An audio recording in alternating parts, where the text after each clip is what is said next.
You know, there's something absolutely mesmerizing about Houdini's adventure in Egypt. Oh, Have you heard about his encounter beneath the pyramids? beneath the pyramids?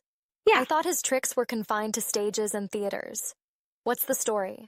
well, it's this incredible tale where Houdini, during a non-professional trip to Egypt, gets entangled in an otherworldly experience. Really? He meets this guide, Abdul Reis El Drogman, who, seems both enigmatic and a bit sinister. Wait, so Houdini's just touring Egypt and he bumps into this mysterious guide? Sounds like the Exactly. start of an adventure. It gets better. Abdul takes him on a journey through Cairo's bustling streets, but there's this underlying tension. It's like something's not quite right, you know? I can imagine. So what happens next? They end up planning a nighttime excursion to the Great Pyramid. Yeah, At night? Houdini gets roped into this duel between Abdul and another local, which is supposed to take place atop the pyramid. That sounds a bit sketchy. I mean, Right? who arranges a fight on the Great Pyramid at midnight? Exactly. But Houdini goes along, curious and perhaps a bit too trusting. So, they ascend the pyramid, and after the duel, things take a dark turn. Uh-oh, I sense trouble brewing. What happens? Well, the group turns on him. They bind him, gag him, and lower him down an impossibly deep shaft. It's utterly harrowing. Wow, He experiences this nightmarish descent into the unknown. that's intense. How does he handle it? He's Houdini, after all. But even he struggles. He drifts in and out of consciousness, and when he comes to, he's in this subterranean realm. It's filled with colossal columns and ancient horrors. Ancient horrors? You mean Yeah. like traps and mummies? More than that, he witnesses a grotesque assembly of creatures, mummified beings with animal heads performing dark rituals. It's like he stumbled upon a secret that was never meant to be uncovered. That's chilling. So, It is. does he ever find out what's behind all this? He sees something emerge from a giant aperture, a monstrous five-headed beast that's beyond comprehension.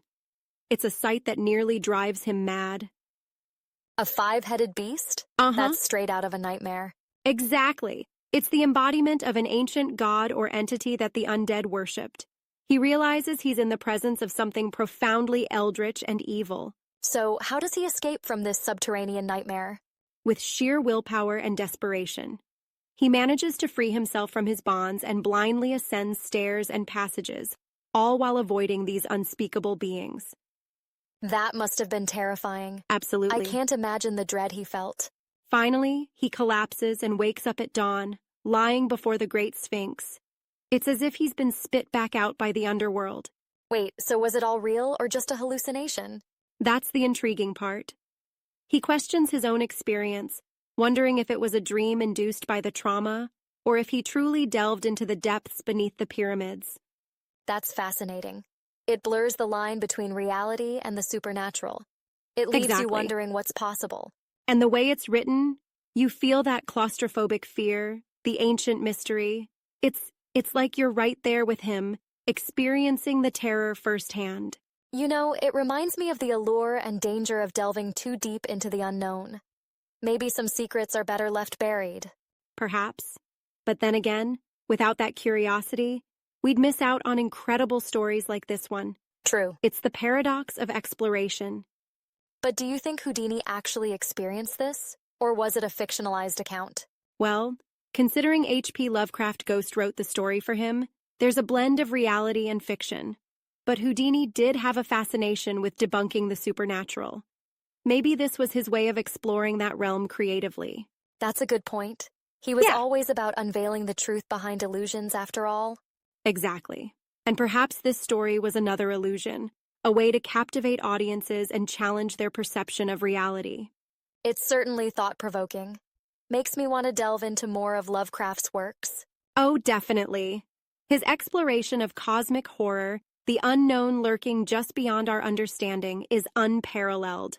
But do you ever think that such ancient secrets could actually exist beneath the pyramids? Well, Egypt is filled with mysteries yet to be uncovered. Who's to say what's hidden in those undiscovered passages and chambers?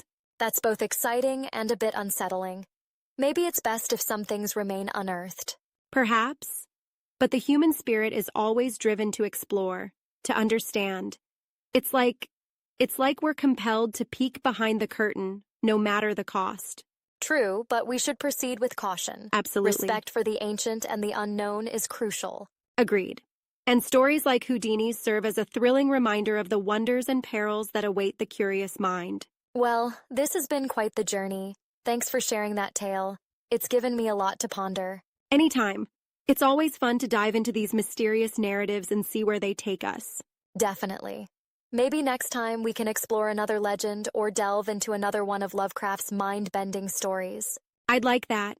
There's an endless abyss of possibilities out there. Let's just Indeed. hope we don't encounter any five-headed beasts along the way.